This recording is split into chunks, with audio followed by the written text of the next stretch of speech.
to the June 12th GRU Authority meeting. I'll turn over the proceedings here to Ms. Kunkel, and she'll take us through the agenda. Thank you, Mr. Chair. The first item is roll call. Director Lawson. Here. Director Carter. Here. Director Skinner. Here. Vice Chair Haslam. Here. Chair Bolarski. Here. Thank you, Mr. Chair. The next item is the Pledge of Allegiance. Okie dokie. I pledge allegiance to the flag of the United States of America and to the republic for which it stands, one nation, under God, indivisible, with liberty and justice for all. Okay. Mr. Chair, the next item is the adoption of the agenda.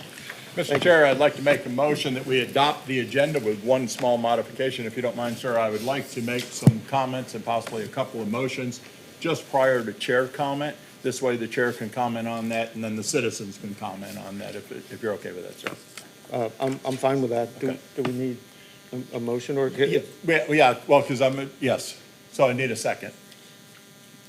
Okay, I'd second that. Okay. Okay, well, we take it to the floor. Any citizen comments about the motion to change the agenda? Okay, good. We'll put it up for a vote. Yes, Everyone Mr. in Chair. favor, say aye. Aye. Everybody opposed? Nay? It's Oh, great. unanimous. Okay. Fantastic. Thank you, Mr. Chair. The next item is the approval of minutes. Mr. Chair, I'd like to make a motion. We approve the minutes as stated. I will second. Any comments from the community? Seeing none, we'll put it up to a vote. Everyone in favor, say aye. Aye. Opposed? Nay. Okay. Well, ayes have it. Thank you, Mr. Chair. Yeah, So I believe, and now Mr. Carter's bumping in front of me. He's been wanting to do that. I've been wanting to do that, but Yeah. not, But you have a PowerPoint. no, I don't. That might be why I'm bumping in front of you, right? But, what I'm gonna do tonight, and I hope everybody follows me and is patient with me, I'm gonna ask to make two motions. I'm gonna describe both motions, one right after another. After I'm done with the second motion, I would ask someone to either second or the first motion dies. We'll go through the procedure, but I want both motions to be heard prior to we vote on the first one, and it'll make sense, hopefully, after I'm done, if everybody will give me that patience. So thank you very much. So Monday night was fun. And I do publicly apologize for losing my cool. Mr. Bolarski and I have had a talk, which we're allowed to, about our feelings for each other. And I did apologize to him, and I rubbed myself raw. I did call the governor's office and apologize. It's pretty embarrassing when you have to do that, when you say what you say. So I did go to the woodshed a little bit. But I've been doing a lot of thinking, a lot of hard thinking. This utility needs to move forward. Believe it or not, I had trouble making my motion Monday night, and then after I made it, I was sort of excited. So tonight, I'm gonna make a couple of motions, and I don't do surprises, other than I'm surprising the board, so there's a little option there. But I have talked to Tony in depth about this. I have sought counsel. I have talked to many pastors, and I've gotten good counsel. Not everybody agrees with me, but here's my motion. Mr. Chair, I was advised that it may not be prudent to state it in the form of making a motion, but instead of saying, this is what I would like. Well, I say to this do. will be my motion. Okay, is Yes. that, do attorneys agree that that is appropriate? You just don't want two motions. No, right, I will say this, that's why I explained it up front, but I'll cover it again. Thank you, Mr. So my motion, the motion I will be putting in front of the board will be to terminate Tony Cunningham. This is with his knowledge, not his happiness. The reason for this motion is so this utility can move forward. This reason for this motion is for his family can know what's going on tonight. Because I said it flippantly, and I don't mean it flippantly, that I should have voted to fire him so he could go to bed that night. And at least his wife and him knew what was going to happen the next day. I feel there's a divide coming in this utility.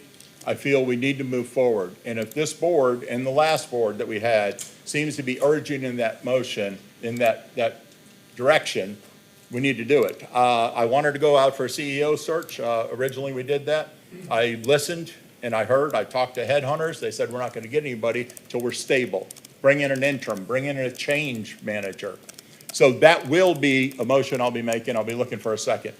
The second motion is more twisted. And some people are going to scratch your head. Someone might throw something, so get it out of your system. And please listen to the whole motion before anybody blows up. My next motion would be following this meeting tonight, Mr. Ed Bilarski resigns from this board and takes the position as interim general manager, CEO of this utility, which is legal, as long as you're not on the board. In that motion, I would also want that Eric Lawson becomes chair of this board, and David, you stay vice chair. It is my feeling if we're going to make a change, that Ed could probably help us make that change because he has seen it from the public side. He knows where we're going. And quite frankly, Eric and Ed working together, I think that we can get there. I wanted to turn the ship very slowly. That's been my preference. I'm feeling the sense that the ship needs to be turned faster for a lot of reasons. And I saw it the other night, and quite frankly, as I helped jerk the wheel a little bit tighter, I felt relief. So these are the two motions that I will be making. That being said, I would like to make the first motion now that we terminate Tony Cunningham, and it'll go into effect not immediately, but when either the chair or the interim negotiates his exit strategy. So he's not, if we terminate him now, he's not going to get up and leave. I feel confident that he's going to be running this utility, you know, through the night and probably into the tomorrow or something, but that would be my motion. We have a second on that motion? Yeah, I'd second that motion. You would or you do? I do. We have a second on the motion. Do we have any citizen comment?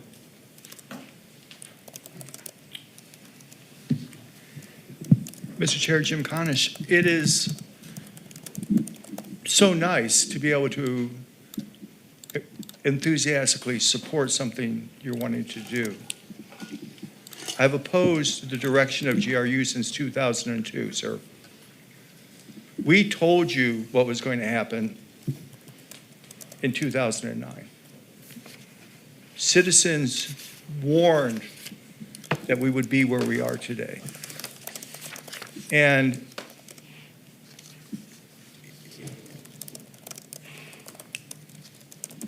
Tony is loyal to the powers that used to be. And so is Mr. Carter, and so is Mr. Lawson, and so is Mr. Nee. And this group has thwarted the effectuation of the city charter while the city attorney just flails away trying to destroy the authority any way he can. But what he's going to destroy is the utility and its bond rating. Because the authority does not own the utility. They've just taken over the management and governance of the utility in a reorganization of the governance structure of GRU. Not only the city commissioners as governors, not only are they repudiated, their governance paradigm is also repudiated and disallowed going forward. And Ed, I think that you have a chance to redeem yourself. You have a chance to clear your name and lead us out of the weeds. And I don't know anywhere else you'd get a job under these circumstances. And I think that you are the best choice. So I wholeheartedly support the motion, not with any animosity toward Mr. Cunningham or Mr. Nee. No, I've told you very clearly that I put a lot of time in since 2002. I've spent a lot of money, and I'm doing this because I just feel an obligation to. So I appreciate where Mr. Carter has arrived, and I hope this goes through.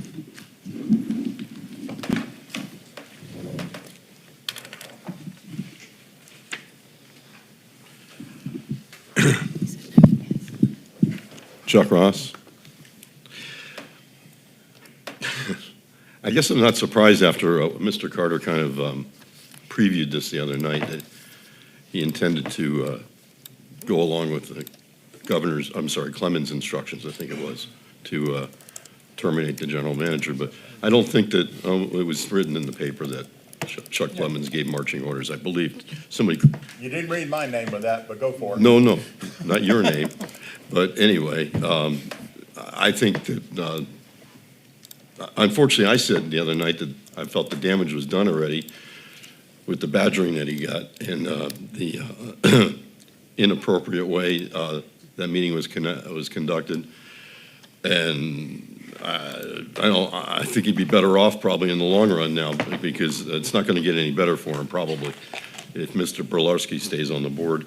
I think that Mr. Berlarski has to recuse himself from this vote because it's clearly a conflict, and I'm sure that you realize that.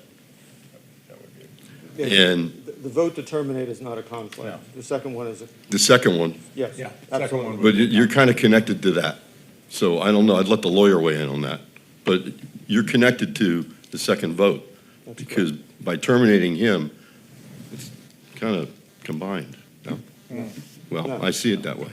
At any rate, I think it's going to create instability, and you're going to leave the board with 4 members again, which is where we were before. So those are my thoughts. Don't do it. Thank you. My name's Bob Chooning. I'm a GRU customer. Mr. Director Carter, I'm so glad you said what you did. I've heard since coming to meetings with the City Commission in 2015 and then coming here to these meetings, I've heard all this historical perspective that the city is conjoined with GRU. They're one and the same. We need to get past that. For GRU to fiscally survive, you need to stop thinking about the city. And you need to become GRU authority standalone. And Director Carter, in moving forward with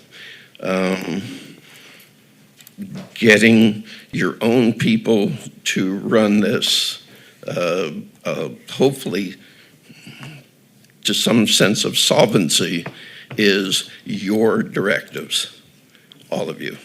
So please forget this thing of trying to help the city survive their 20 years of terrible fiscal management.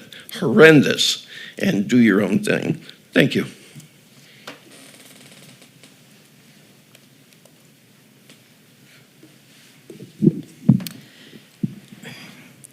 Nancy Darren. Mr. Carter, I'm really taken aback. I think this is appalling. I think this throws us into an instability and is so unjust, and it destroys our continuity. I came here tonight to thank Mr. Cunningham and his leadership team for the incredible professionalism, the incredible dedication to this utility, to all the people and all the customers. He has led with professionalism, calm, and positive demeanor and guided GRU through 2 years of major challenges and budget seasons and IRPs with 3 governing boards in less than a year. We need the continuity. We need the institutional knowledge. We need the stability. The rating agencies all look at continuity of governance. They look at the willingness to create a solid budget, which these guys did. That May 29th budget was designed to provide the reliability and the safety and level of service that this community needs and demands. We're in hurricane season. To have more instability and not lose the continuity, I think is absolutely wrong. And it's Mr. Cunningham and the team with over 100 years of institutional knowledge and a focus on this utility. And you are the city. The city is not something out there. You are a unit. We are all the city. GRU is a department. It would be like Mr. Lawson saying, oh, well, the pediatrics department's suddenly going to pack up and have to negotiate. It's nuts. And so right now, with the credit rating agencies, with bond validation, hurricane season, budget at the tail end and due in a few days, this is the time to provide continuity. Take the time. I think Mr. Bilarski should not be the chair. He should be a member, and Mr. Lawson should be the chair. And that way, there can be Ed's experience as a member of a board, not as trying to be the GM. And I really disagree with this. I think this is going to throw the rating agencies, the banks, all of our efforts over this past almost 2 years to stabilize, have a solid debt defeasance program and reduction program while building the flexibility and resilience. I'm sorry, Ms. Aaron, your time is up. Yeah. Thank you. Don't do this. And Tony, you are amazing. Your time is team up. is Your time is up. amazing. Thank you.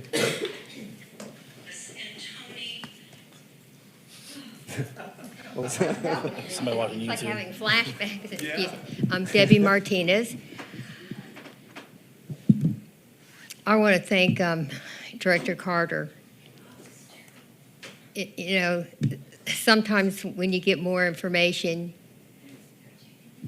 the wise thing is to change course. You know, you can't just be married to one thing regardless of, you know, what new information comes before you.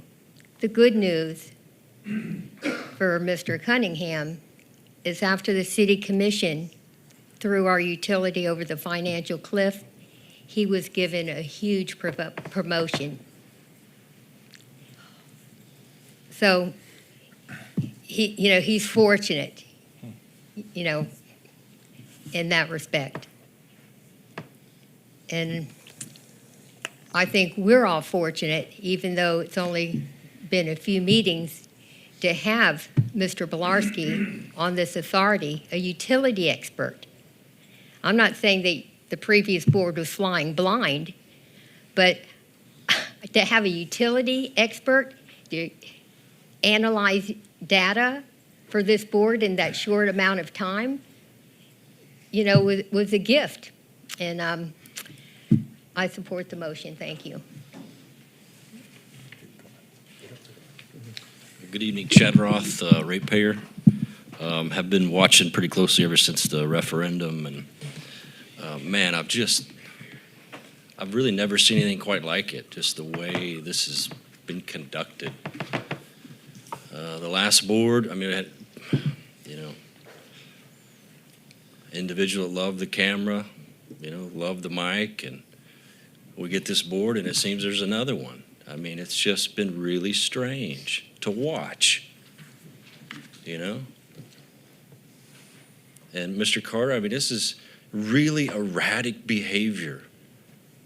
2 days ago, you scold Mr. Bilarski, and rightfully so, for the way he browbeat Mr. Cunningham and the senior team. And now you're saying he ought to be the general manager. That is really strange. Really strange. And you talk about moving forward, you talk about getting past. You can, and you should have. It takes a long time to get culture. If one thing I heard from the last board across the board was culture was good. Some of you know how hard that is to get. And now you're shaking that. If you do what Mr. Carter is suggesting.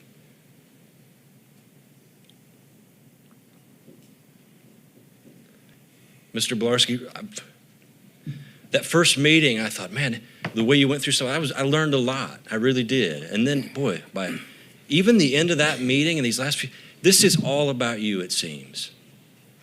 And that's pitiful. It really is. Mr. Carter even says, wow, it was almost, he actually used the word, it seemed illegal what happened. I mean, you had your speech ready, the whole bit, and now Mr. Carter's, don't know why the change in 2 days. But I think it's shameful, and I hope you got a chance, Mr. Haslam, Mr. Skinner, Mr. Lawson, I've always appreciated your presence. I really have. You've got a presence, but you're a clear thinker. You don't talk all the time. I appreciate that. I know a lot of people do. A lot of people do. So please do the right thing. Don't vote Mr. Blarski in as the general manager, and don't terminate Mr. Cunningham. Thank you.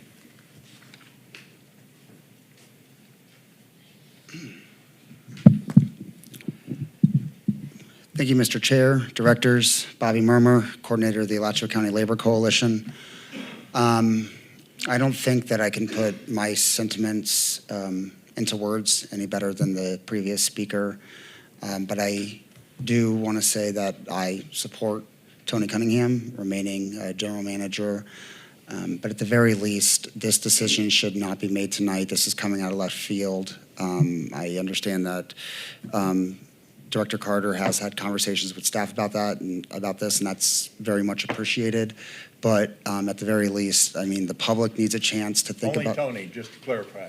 Sorry. Well, no, I'm going to start correcting people at the podium. Only Tony, I think. Okay, I'm sorry, I misunderstood you. Okay. That was not intentional, sir. At the very least, give the public the opportunity to look at this, think about it, come here at a future meeting, say their piece, and also give the employees of the utility, all the way down to the entry-level people, an opportunity to weigh in, right? Ideally anonymously. I mean, this is a big, big change. We don't want to see this kind of chaos. It's bad for the utility. It's bad for the city. It's bad for the community. So, I urge everyone to please slow down, allow GRU staff and employees and the public to have some time to consider this and have a different meeting so people can actually show up and, have their 2 cents be heard by this board. Thank you.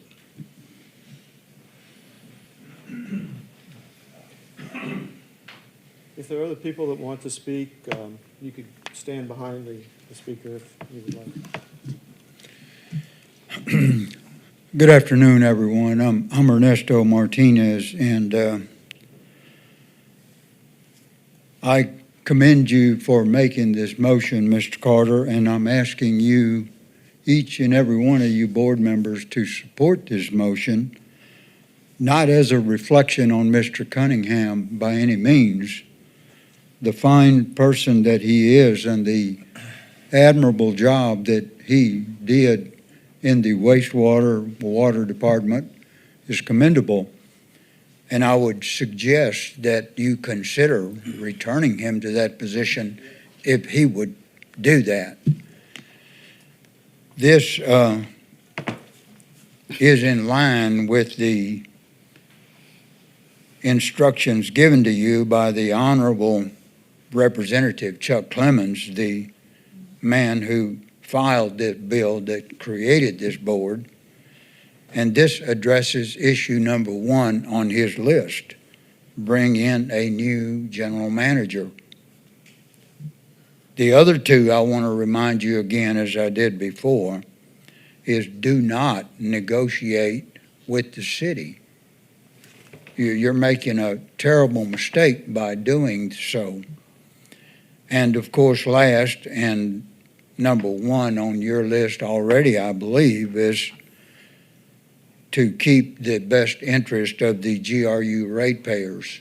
And I want to ask you again to consider returning Mr. Blarski to his job, which he lost, just like Mr. Carlos Holt did by bringing this debt to the city commission. He got fired. Mr. Blarski made the same mistake. Mr. He got Martinez, fired. that would be another motion that you're speaking to. Yeah. So if you hold it to the motion at play. Thank you, sir. I'll do that. And with that, I will conclude. I'm done. Thank you. Thank you. Some comments when you bring it back to us. Yes. Hello, Mr. Chair, board members, Tyler Forrest for the record. Following the first meeting, I was very concerned with what appeared to be the orchestrated nature of your selection as chair. As such, we've made a public records request for the communications between you and those fellow board members who made that motion since your appointment. You'll find the written request in your inbox, as will you, Mr. Walker. To the motion, I want to take a moment to thank Mr. Cunningham for having the strength to put up with this. He has been practically drawn and quartered by this board now for the third time. And he has handled himself with dignity, certainly much more than I probably would have. He's certainly lasted longer than I would have. And I hope all the employees of GRU are watching what it will look like under this board without the protection of a union contract. The fact of the matter is that only a few people want to push Mr. Cunningham out, mostly Chuck Clemens and you, Mr. Chair. It's sad to see this board turn into a bankrupt winery crushing sour political grapes. You cannot move forward by hiring the person most recently responsible for the condition of GRU. With your chaos this week, you have shown just how dangerous you will be, and the next credit downgrade is on you. With that, we'll bring it back to the board for some comment. If you don't mind, Mr. Chair, I do have some comments. Someone said I'm trying to help the city. I'm not trying to help the city. My comments before about the transfer was to try to protect the ratepayers that live in the city, just to be clear with that. We do need to move forward. And it's clear and obvious that every meeting, something's going to come up about trying to get rid of Mr. Cunningham. I called him, I talked to him about it, I've sought counsel on this, and that's what you probably thought about. I talked to pastors. I am doing this for Tony. I talked to him 30 minutes before this meeting and I cried on the phone. He's become my friend. He's become my brother in Christ. I don't want to thank you for this. This is one of the most shameful nights of my life. But it needs to happen because he needs to be able to go home and put his head down and be done with this and go on and get another job. This board needs to go forward, just like with the city and the transfer. We need to go forward. If we're bickering back and forth for the next 5 years, we're never going to help this utility, and we were charged with that job. So this is no slight on Mr. Cunningham. I've already asked for his forgiveness, and it's not a joy tonight at all. And I love you, man. I really do. Are there any other comments from the board people would like to? I'm not going to offer any comments. I'll just conduct the meeting.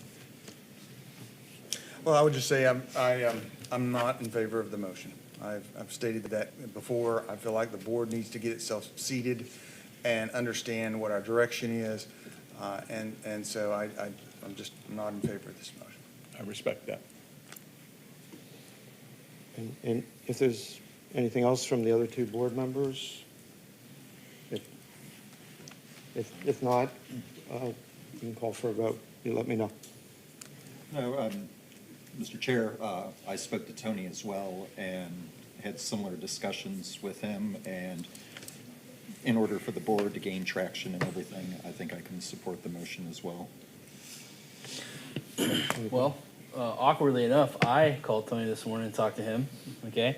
But I did the opposite because I called for his termination Monday.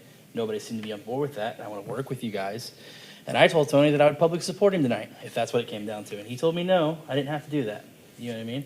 So I'm not sure what you guys want, to be completely honest with you, but, so this is what I thought should happen in the first place, but I'm trying to be flexible here, guys. Well, I would say if we don't terminate, then for the love of God, let's all get behind him. That means every member of this. We tried that once before, it didn't work. And that's the problem. So I don't want him to have to go home every night. My God, I couldn't picture putting my wife through that. And how you've stayed, I don't know. So I'm sorry. This sounds stupid, but I'm making this motion for him. And I think he knows that. If not, he's a good liar because he told me that today. So I apologize. Well, with that, we're going to call for a vote. All those in favor of that motion signify by stating aye. Aye. Aye. Aye. All those opposed? Nay. Motion passes 4-1. The next motion. Next motion? The next motion that I made, or that I would like to make, would be that Chair Belarski resigns from this board effective immediately after, well, I guess he has to draft a letter, after this meeting tonight, and that this board expects Chair Belarski to be General Manager, CEO, interim. He would be allowed to apply like any other person would, or the board at any point could appoint him permanent if they're satisfied with his services. I would also like Member Director Lawson to be chair of this board, and then Director Haslam still stays as vice chair, as that combined motion. Are there any seconds to that motion? I will second the motion. You have a second? Are there any citizen comment on that? Mr. Chair, Jim Conish, I would ask you to split the motion and not try to do both things at once, so we have maximum flexibility here. This has nothing to do with Mr. Lawson being the chair. So I would like to separate those two items. I'm fine with it, Mr. Chair. Yeah. We can split it. Ed, I've had some private conversations with you that will remain private. But the one we had in Lowe's, I do want to just sort of paraphrase it. I would hate to have inherited a contract that didn't pass the smell test, as you would say, but not have independent legal counsel like Mr. Walker and his associates and his partner, Mr. Folds, to try to protect us from something that was a catastrophic disaster, financial disaster. You had to use the city attorney's office when you pursued your wimpy mediation. They moved Mansenko out of your building over to City Hall to keep him on a tight leash. You couldn't hire outside counsel. Holt brought in Ackerman, who found problems with the validity of the contract. You couldn't act on that, sir. You were dealt a very bad hand. You built a financial house of cards with Carter and everyone else as probably the only thing you could do under those circumstances. And to be put in this position where you have all your previous powers, plus you have all the powers of your former lords and masters, and then agree to take a position that has no powers. Because of the repeal of 3.06, you're totally at the mercy of this board. You really need to ask their permission before you go to the bathroom. You have no powers, sir. And you know as well as I do that you can't raise the fuel adjustment on your own. You can't do anything on your own. And I know you know that. So I couldn't be happier. Honestly. And I want to work with you to be successful. And I'll do anything I can to help you achieve that. I would ask that Mr. Cunningham be treated fairly financially. I don't know what his severance package is. I don't see any reason why he has to be fired from the utility for being put in an impossible position.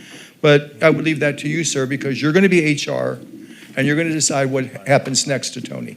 Thank you, sir. Thank you, Mr. Conish.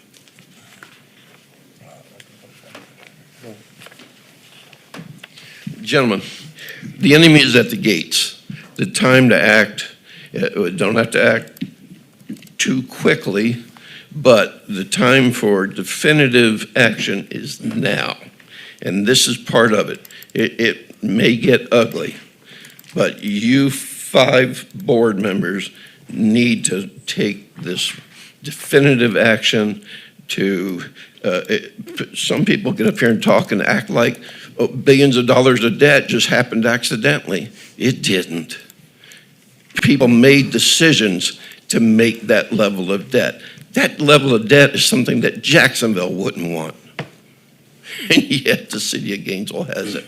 So it's up to you to try to keep GRU alive. Thank you. Mr. Chair, would the citizen state their name for the record? I'm sorry, I can't hear you. Citizens state their name for the record. Oh, Could the okay. citizen please- Yeah, could the citizens state their name for the record when you get up there, Mr. Ross? It was for the previous speaker. Although we know Chuck the Ross. speaker's Oh. name, although we know the speaker's name, it's just for the You want record. to state your name? Please, thank you. Bob Tuning. Thank you, Mr. Chair.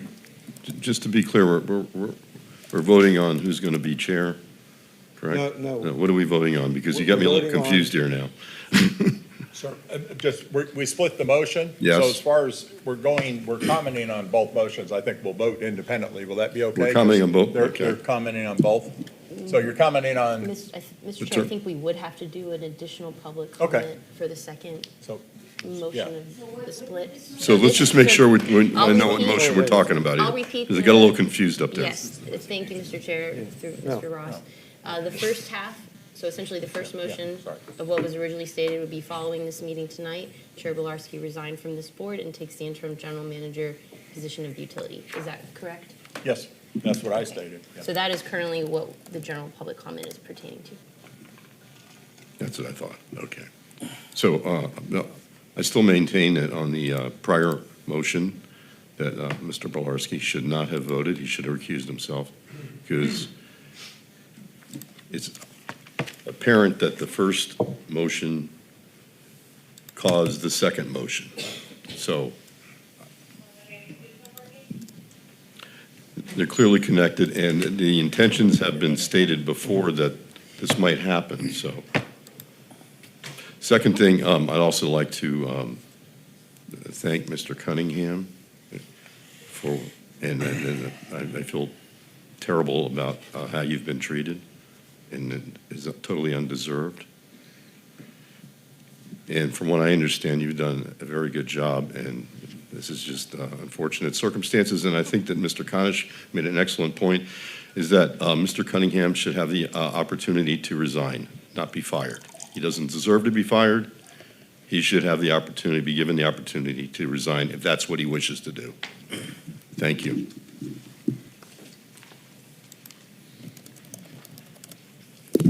Debbie Martinez, and I'm more confused. I thought we were voting on who would be the next chair. Yes, no, this is the motion. Do you want to read the motion again? Yes, thank you, Mr. Chair. Ms. Martinez, the original motion has been split, so the first half currently that we're speaking to is following this meeting tonight, Chair Bilarski resign from this board and take the interim general manager position of the utility. However, to your question, that will come after the vote. We'll discuss that second part. Okay, so after this motion, there'll be two more motions. One One more. more after this one. That'll be split for, No, this is about me resigning and possibly being put in as the general manager. The second one would be who would replace me as chair. but And we're that not would be- doing who's going to be the chair yet. Not yet. No, Okay. I won't mention anything about that. please stay to the subject. Debbie Martinez, okay. Sorry. I'm in full support of the motion. And, I think it's going to be good that we're finally moving in a direction where we have someone who understands GRU budgets that don't have Mayor Ward's fingerprints all over it, and an IRP processor an integrated resource plan that doesn't have Mayor Harvey Ward's fingerprints all on it. That is valuable. Thank you.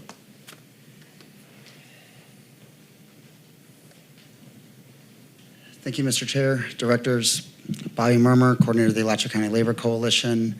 Oppose this motion. This is further chaos. I guess it's a night of chaos. It's been chaos ever since October. So just want to state for the record that we're opposed to this motion and opposed to this ongoing ridiculous chaos at the utility. Thank you.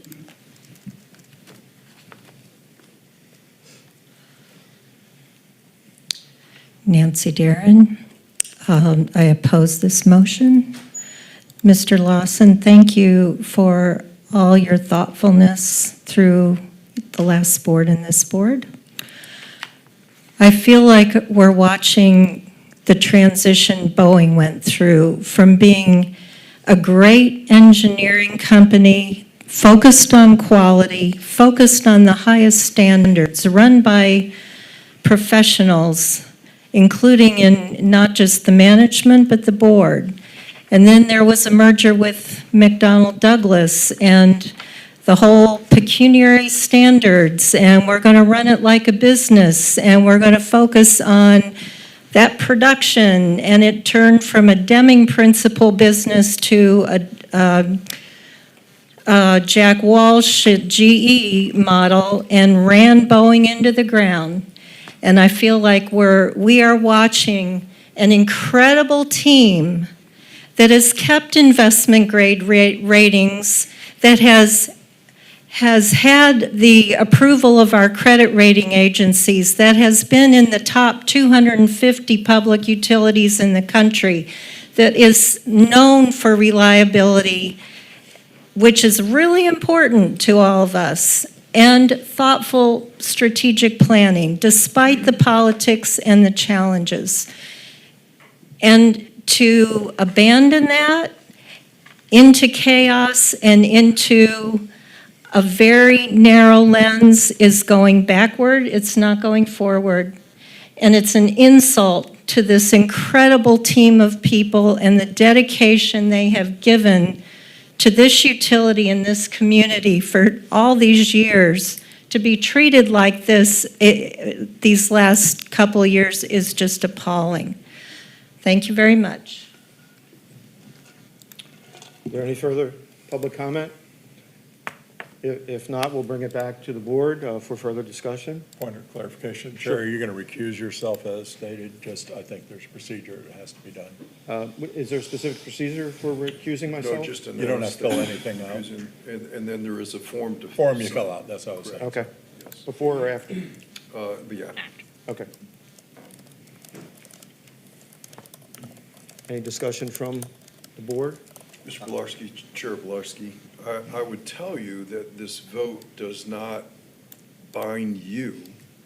Your decision to resign or not is personal to you, of course. So this is kind of. We can't force you to do this. Exactly. Yeah. Should I signal that before the vote? It's your choice. This is your decision. No, I certainly would resign to take the position, just to let the board know. And just clarification, in case anybody's wondering, Mr. Bilarski and I never talked about this. He's probably more blown away about this than anybody on this board. So I don't do that. Anybody that knows me, I don't do that. So just clarification, I'm an ethics freak up here. So, sorry, I just thought that, because I wondered if you were going to do that based on one or two of the things because the comments I made Monday, I could see where they could, Correct. anyhow. Yeah, well, I'm glad you did that. Yep. If I can, Mr. Chair, I would charge the rest of the board members, if this motion passes, that we work together, listen to each other, and come together so we don't have the division. I've seen stuff on social media, don't buy into it, don't belittle each other. We all have our own thoughts, our own processes, and I think we have a good working relationship, and I would like to see that move forward. If it's a 3-1 vote, that's fine. If we have deadlock, I hope that we have discussion about that so that we can get out of that and continue to move forward. Yeah, and also, one of my thoughts is the governor's office has a fresh stack of applicants. Hopefully, they could replace the 5th member, so. Correct. So, but if there are no further comments, all those in favor of the motion signify by saying aye. Aye. Aye. All those opposed? Oh, I don't get a vote. Motion passes. Your wife texted no. Sorry. Yeah. Thank you, Mr. Chair. Okay. I believe the item, which was the second half of Director Carter's original item, is that Director Lawson become chair of this board and Vice Chair Director Haslam would maintain his vice chair position of this board. Is that correct? That's what I said, and just to be clear, I don't want to be chair, so I'm not trying to seek a vote here or anything for Craig, so. Are there, oh, was it? Yeah, was we that- motioned. Was it seconded? Should we re-motion? But we just split the motion, so we're good, right? Yeah, Okay. so we can take Okay. public comment. So we can take public comment now in regard to making Director Lawson chair after this meeting. Mr. Chair, Go Jim ahead. Conish, I support the motion. I'd like to point out a few things. That I was told by Mr. Carter that his term expires October 1st. On that one, we need a 30-day solicitation period and 60 days for the governor to act. So that would mean on July 1st, we need to be looking for someone to replace Mr. Carter. It's my understanding, because he stepped into It's Mr. the way I Caro's. understand it, too. Okay, so we have that. Then we also have to replace you, sir. And that, I think, because of the amount of time left in your term, I think that would be, I don't know what, there'd be a certain, might be a different deadline. Mr. Walker would know. It's in there about if someone resides with 90 days left on their term. So I don't have it in front of me. Mr. Walker and his associate would know. And then there's another very important factor, because these people out here, they'll sue you if the meeting goes too long. Okay? When the percentage of electric meters Yeah, this, in the, can you restrict your commentary to the motion? Because there is public comment after this. okay, I'll go into it then. Thank you. Okay, thank you. Now, just a reminder, this is about Director Lawson becoming chair upon my resignation at the end of the meeting. So I guess it's my well, I'll just have to wait and see how this vote goes. Before I make my comment. Okay.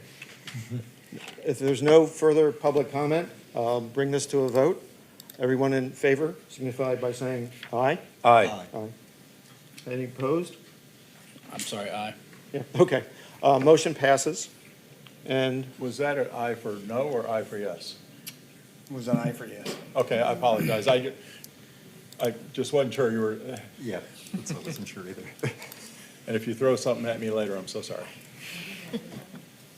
with that, do you have any other No, motions sir. to make? No, but I do want to apologize for the surprise. I dislike surprises in a meeting, and I felt like such a hypocrite for doing the surprise, but I do apologize. But thank you for letting me get this going, and I can't reiterate enough the feelings I have for Tony Cunningham. I just can't, and the entire staff, and here we go.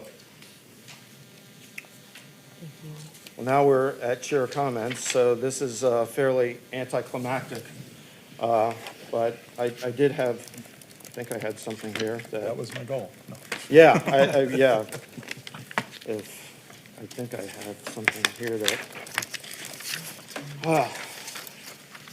I'm a firm believer in placing events in the proper perspective. This is not a PowerPoint, so I'm sure Director Carter is very, very happy. Placing events in proper perspective and celebrating achievement. So congratulations to the board on its courage and commitment 2 nights ago. Even with dissent within the majority vote, directors displayed that same grit and integrity. We functioned as a team of professionals, taking on a historic step toward fulfilling the vision behind House Bill 1645, such as the GFT has been reduced from its peak level of $38 million to $8.5 million over the next decade, ensuring that GRU will retain enough of its profits to be used for a combination of rate relief, debt reduction, and/or capital investment. The fiscal year 2024 and 25 operations and maintenance budgets were reduced by $12 million without laying off or terminating employees, ignoring inflationary pressures, or cutting core services. The fiscal year 2025 capital expenditure budget was reduced by $20 million without scuttling safety or reliability concerns, rather simply deferring these expenditures over a longer period of time. The end result is a budget that provides customers with an immediate pause in any utility base rate increases, and the effect on future years are projected to result in lower than projected base rate increases, as those numbers are actually being developed as we speak. All told, the sum of the expenditure reductions over the next 10 years from these actions could total between $100 and $125 million. Was there drama last night? Sure. We hold business meetings where the public gets a ringside seat to witness the sausage being made. It happened tonight. It's the only way we can talk about issues under the sunshine laws. It wasn't pretty, but it was effective.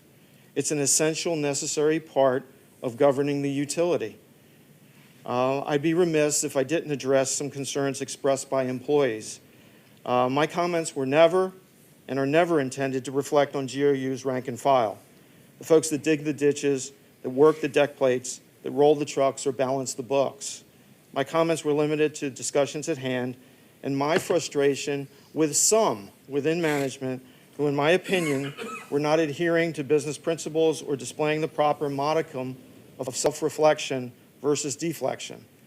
So I'm sorry if I showed any disrespect to the vast majority of GRU's finest, and in doing so, offended any of my fellow directors. So that's all I really had to say tonight. With that, we go to general public comment. Mr. Chair, Jim Conish, I prepared a packet for you. I'd like to walk you through it. I worked with James Coates, a lot of people did, and I was making carefully crafted public records requests kind of in concert with him. And my public records requests have been ignored, and this is the information you're going to need to deal with the SLAs or lack thereof in writing. So I would like you to look at these, and I think you'll be offended, and that this has to be dealt with. I want the information. I want the information. I have a readout of the meeting that I'm going to skip. You know, I've noticed some things that were a little weird. I've written a letter to the governor. Dear Governor DeSantis, Alachua County nonpartisan citizens have 1, challenged the GRU electric biomass air permit. 2, challenged the PSC need determination for the GRU electric biomass plant. 3, forced a sunshine law redo of the GRU electric biomass contract. 4, worked with Keith Perry and Chuck Clements to pass a local and special bill to create a competent GRU authority that you have appointed. HB 1645, 2023. 5, worked with Keith Perry to obtain an unflattering operational audit of GRU. Please exercise your appropriate powers to protect GRU ratepayer/stakeholders from a rogue Gainesville City Commission. You know, we might have to clean things up across the street. The governor has the prerogative and the power to do so. And if they keep poking the bear, he's going to kick butt and take names, is my prediction. I'm predicting that here tonight. The brilliant expose of a city commission that is taking more money than the utility makes, brought by you, Ed, I want to put this in perspective. I brought Keith Perry, the predecessor, 1325 House bill, 49 pages. Mr. Walker has it. I want to read you one line from this bill that the voters turned down. Until 1/1/22, a current, former, or elected official in the city or county having held office after January 1st, 2000 is disqualified from serving on Perry's authority. That's a legislative determination that the people that ran this utility in the ditch are the people sitting in our local offices, on both sides of the street. That really puts it in perspective. Thank you, Mr. Conish. Okay, thank you.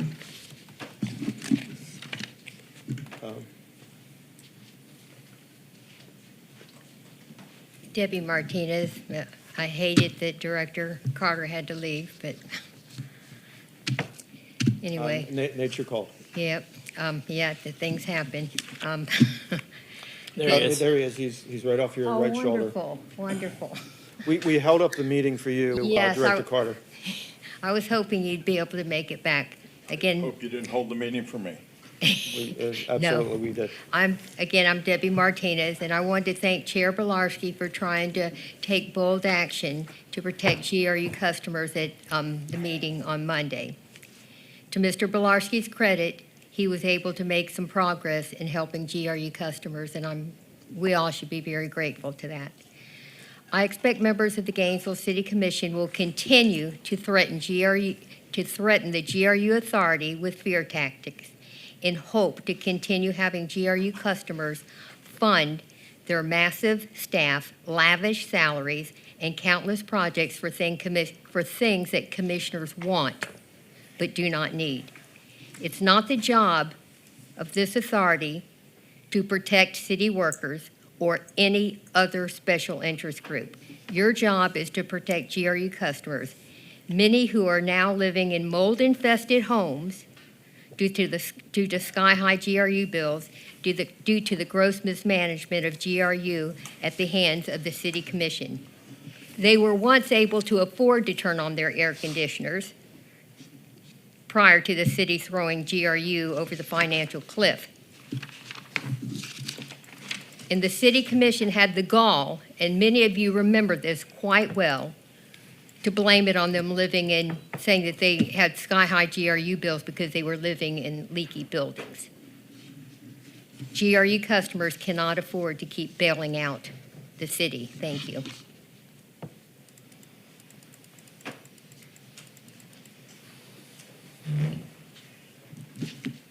Chuck Ross, I want to address the item that we were talking about the other night with regard to the $68 million in excess losses. And I really was hoping that the CFO would be in the room. But Mr. Benton's here, so. Right on cue again. Thank you. Yeah, we have the CFO approaching from the back. Excellent. So, on Monday, I handed out an analysis that showed, she's handing out the sheet. Thank you very much. I prepared an analysis, and I come up with a substantially different number than was represented. And the prime reason is because there's a line item on the financial statements called capital contributions by third parties. And this is where we had a disagreement.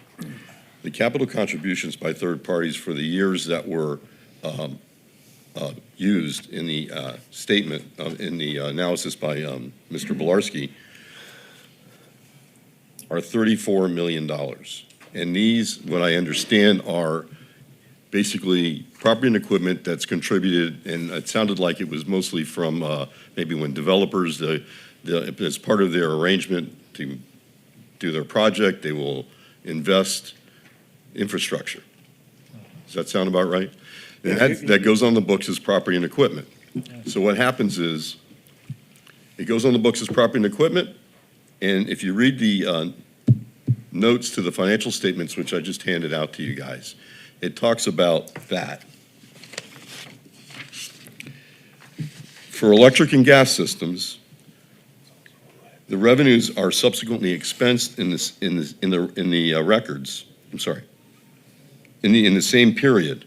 So for electric and gas systems, whatever that number is, if you are not going to consider the revenue below the line, then you have to remove the expenses above the line, which amounts to the same thing as what I'm asking you to do, is you have to consider that the contributions from third parties, if they're not included, you're not matching expenses and revenues. And then it goes on to say in the notes to the financials that the water, wastewater, and telecommunication systems are put on the books and they are depreciated over their lifetime, which means that if it's 10 years, let's say, as an example, then 1/10 of it is taken off each year. And I don't know what the ratio is between those two systems, but I'm guessing that electric and gas is greater. Don't know. But if you don't consider the revenue, then you're not matching expenses and revenues. And your $68 million number is absolutely incorrect. And at some point in the future, when the depreciation is reflected for the water, wastewater, and telecommunication systems, then there will be a mismatch in the future. So you can't just ignore a number of $34 million. I'm sorry to interrupt you, but Oh, your time I is can't up. believe I went over, I usually don't. Yeah, I was, yeah. So- Depreciation and capital contributions are I mean, simulated because, well, discussions. I still sorry, think you but- guys have to have lunch. Yeah, I think we have to have Well, lunch as well. it's Yeah. the $34 million difference, and it has to be considered. Thank you. Thank you.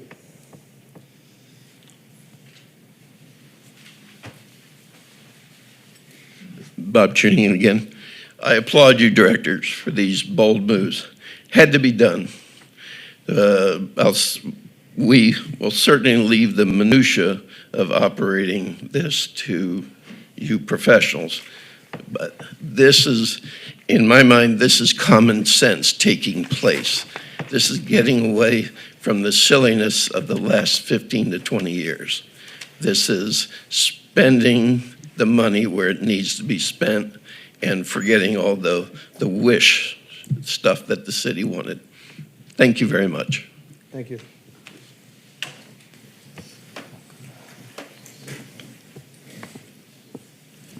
You want to talk to us, co-lead? Yes.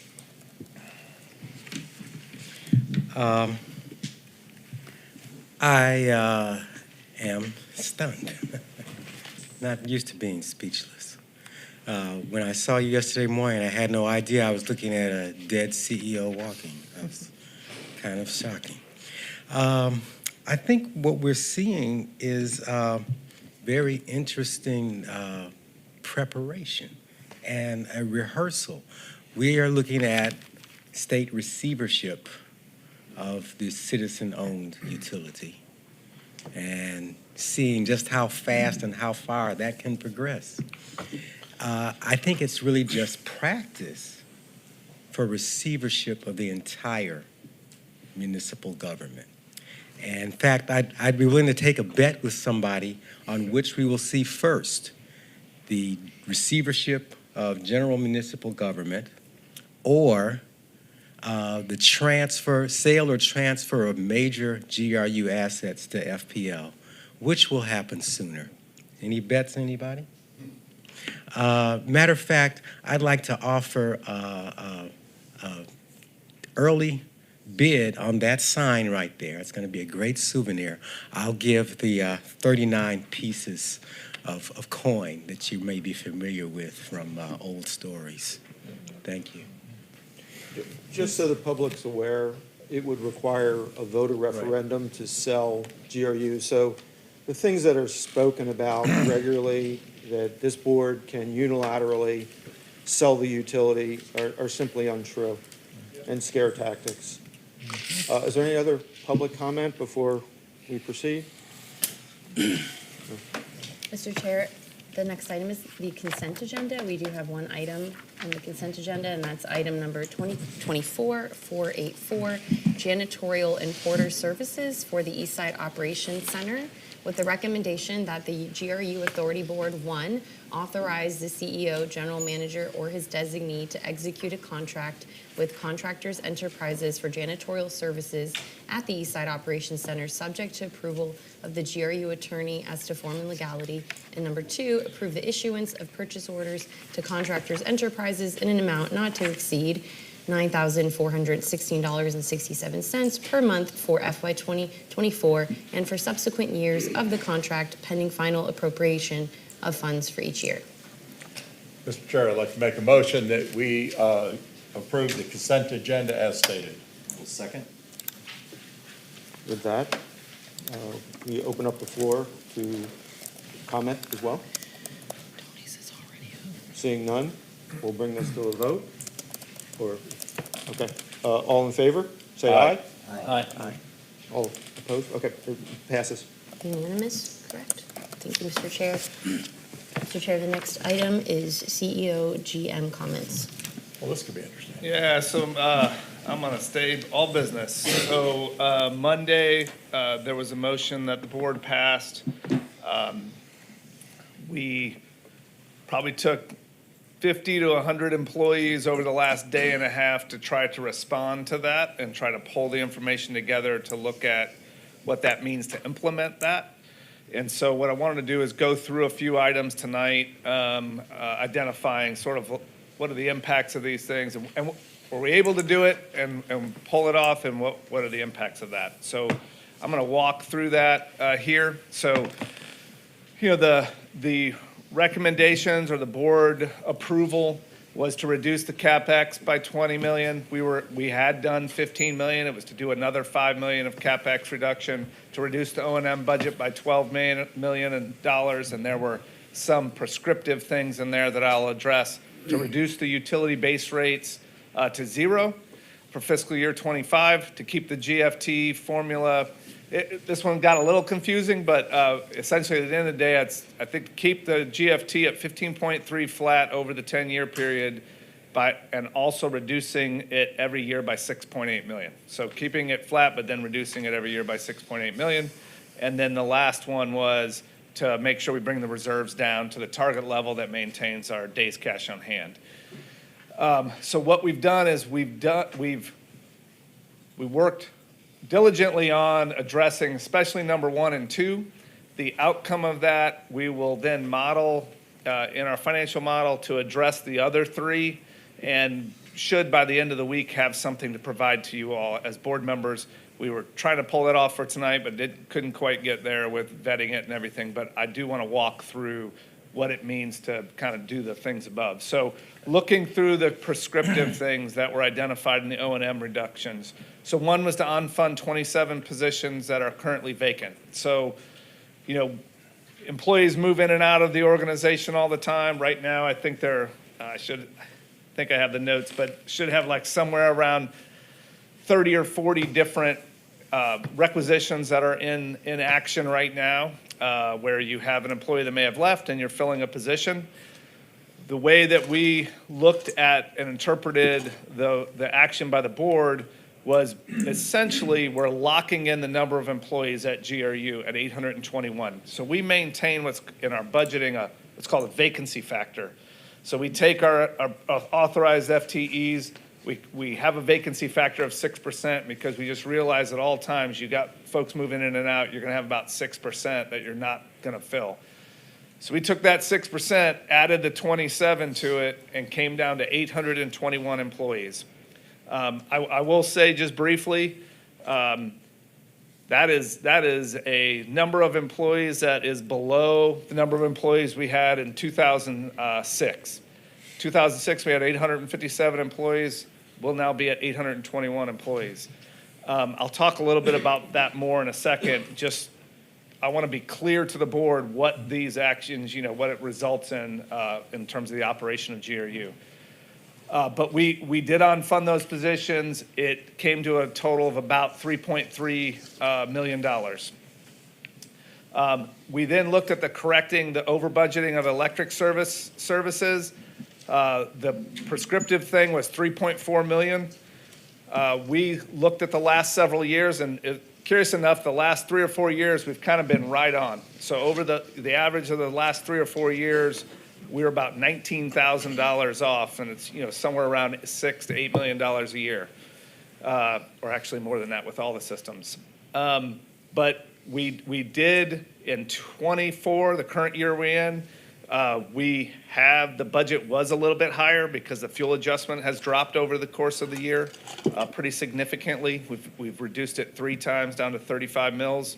And so that has resulted in lower electric rates for us. And just so we're all aware, GRU is a customer as well as a provider. So we're one of the top, if not the top customer of purchasing electricity. Of course, if you're reducing that budget, you're also reducing the revenue. You're on both sides of the equation there.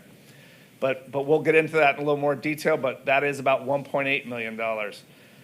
The other question was about the ITSLA. So in the current year, we have $2.9 million allocated or that we were going to receive in revenue for the services we provide in the IT services to the city.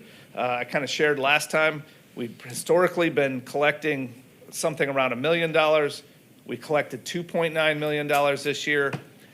We estimate through our Microsoft licenses, using that as a proxy, if you break it out, that it should be around $5.9 million. The difference between those two is $3 million.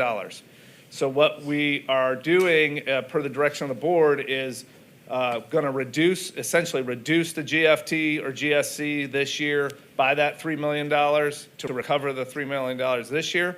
And then next year, the city had budgeted the full $5.9 million, and we anticipate that. So that's a $3 million up. So a total of $6 million between the 2 years. The question was asked about zero-based budgeting impacts. Looking at our O&M budgets, we were given a target of $1 million. We're showing a little over the target, and I'll talk a little bit, well, I can talk about it right now. So the reason we did go a little bit over is looking at the item related to the IRP contract services and the natural gas items. So I am recommending something different than the board action on those two items, but still meeting and actually exceeding the overall target that was approved by the board. And so speaking of that, the eliminate the IRP, there were no funds associated with that. It was an RFSQ that didn't have any funds associated with it. So there's nothing to reduce there. Reducing professional services, we came in, I think, at $498,000. So kind of meeting the 500, I took a little liberty there, and I'm calling it the 500,000 target. And then lastly, eliminate natural gas rebates. It is my extremely strong recommendation that we do not do that we do not reduce those gas rebates. That is one of the areas we have to grow revenue and to encourage that growth. And so my recommendation is not do that, but we made up those funds in some of the other categories so that we, again, exceeded the target, overall target. So I want to talk through a little bit.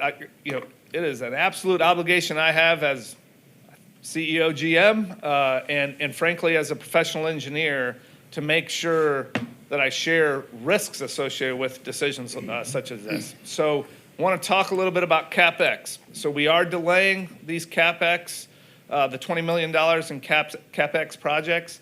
What that does is, we're essentially deferring investment in infrastructure beyond its useful life. So we have $3.X billion of assets. We are continuously renewing those assets as time goes. So it could be replacing pipes, replacing pumps, replacing wires, anything in the field. You're doing that on a regular basis, and what you're really attempting to do is to try to keep up with the depreciation of the assets. And so our 10-year plan, CapEx plan, does that. It about keeps up with what depreciation is. And so it's really important to do that. And if you defer things out in the future, you start to defer that and you're not keeping up with that. Sometimes those could sort of start to peak up and you have more things happening at one time. And so I just caution doing things short term is doable.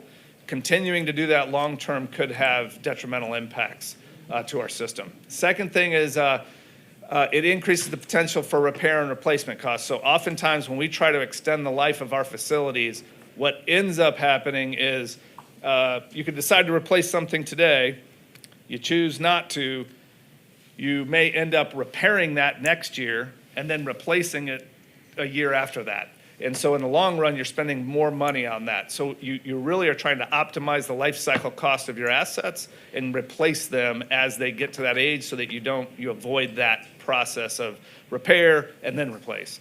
And so again, short term, you can make reductions, you can delay things. If you're doing that over and over again, eventually that is going to be a real challenge with the amount of assets that we operate and maintain to provide our services.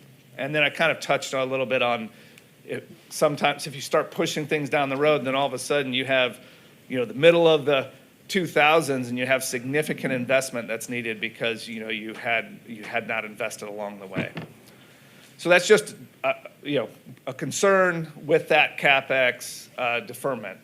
Unfunding positions. So again, challenge with unfunding positions is many positions, especially related to shift work, you still have to have somebody at a desk. By regulation, you got to have somebody sitting there operating. They got to be a licensed operator. They have to be there 24/7. And so there may be times when we're down in those positions, we're going to have to increase overtime and other folks to be filling those shifts in order to do that.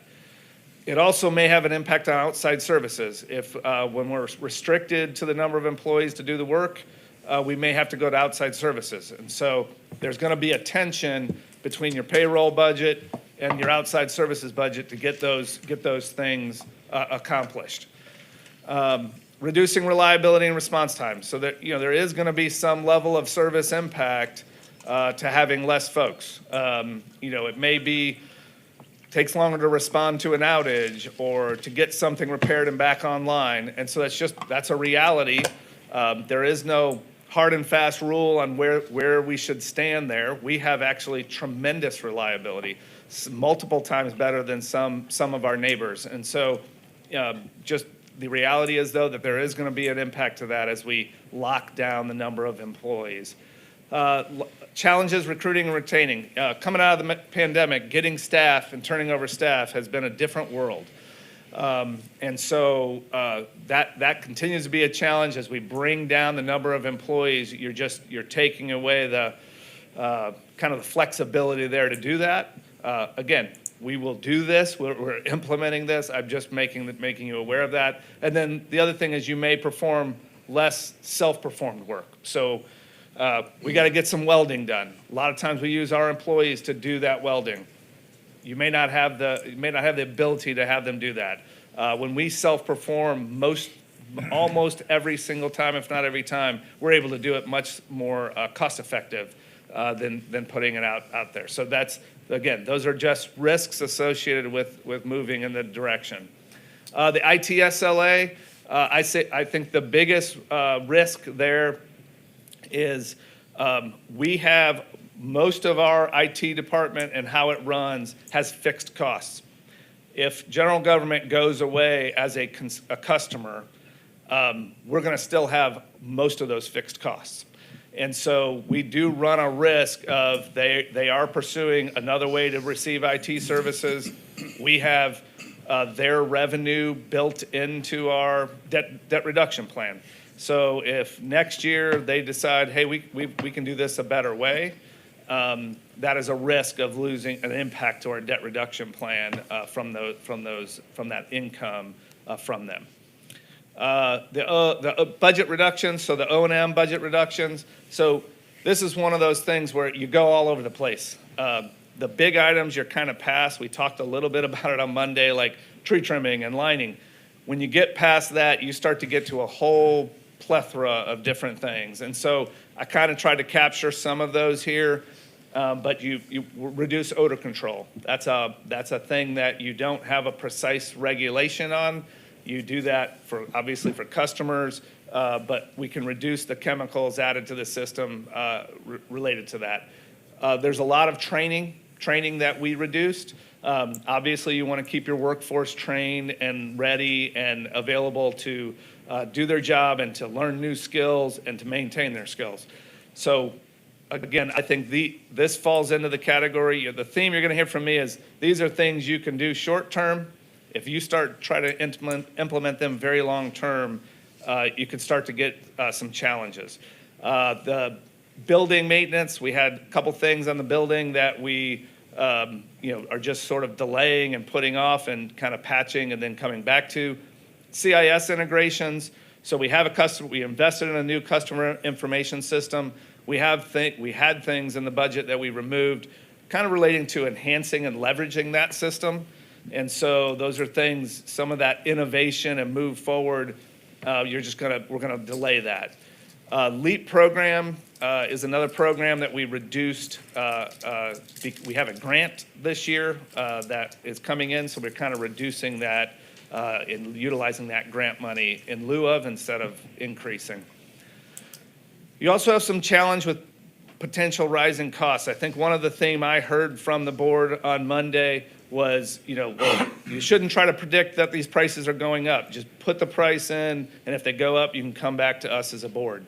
So we did that with a lot of our chemicals, electricity, and some other things where we We didn't put in higher costs in the future, but the risk is when we get there, cost may be higher.